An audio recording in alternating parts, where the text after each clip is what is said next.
Hello customers, so பார்த்தீங்கன்னா பிரிண்டர்ல புது designs வந்திருக்கு கஸ்டமர்ஸ். ஸோ நீங்க பார்க்கலாம், ஃபைன்ல வந்திருக்கு, அப்புறம் மேட்டில வந்திருக்கு. இந்த மாதிரி ஆல் ஓவர் பிரிண்ட் வித் பாக்கெட்ல பிரீமியம்ல இந்த மாதிரி பீசஸ் வந்திருக்கு கஸ்டமர்ஸ். ஸோ நீங்க பீஸ் பார்க்கலாம், 6 piece pack, 6 different colours. So நீங்க கலர் பார்த்துனே வாங்க. இது பாத்தீங்கன்னா மேட்டில இந்த மாதிரி கலர்ஸ் வந்துடும். கலர் பார்த்துனே வாங்க.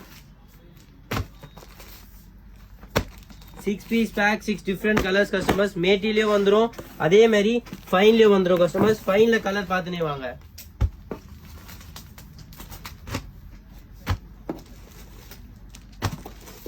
ஸோ நீங்க பீஸ் பார்க்கலாம், 6 piece pack, 6 different colours customers. Box packing. Sizes பாத்தீங்கன்னா எல், எக்ஸ்எல், டபுள் எக்ஸ்எல். பாத்தீங்கன்னா நீங்க மினிமம் 3 சைசஸ் எடுக்கிறதா இருக்கும். ஒரு சிங்கிள் சைஸ்ல பாத்தீங்கன்னா 6 colours, 6 different prints customers. L, XL, double XL 3 sizes வந்துடும். 18 piece pack, 6 different colours, 3 different sizes customers. So நீங்க பீஸ் பார்க்கலாம். இது நீங்க எங்க போய் வாங்கிக்கலாம்னு பாத்தீங்கன்னா harshaloosri.com போயிட்டு நீங்க வாங்கிக்கலாம் கஸ்டமர்ஸ் டைரக்டா. இல்லையா கூகுள்ல போயிட்டு harshaloosri போட்டீங்கன்னா உங்களுக்கு டைரக்டா லிங்க் வந்துடும் வெப்சைட்ல. நீங்க அதுல த்ரூ போயிட்டு கூட வாங்கிக்கலாம் கஸ்டமர்ஸ். ஃபாலோ பண்ணிங்க customers. Thank you. Only wholesale, no retail. Thank you customers.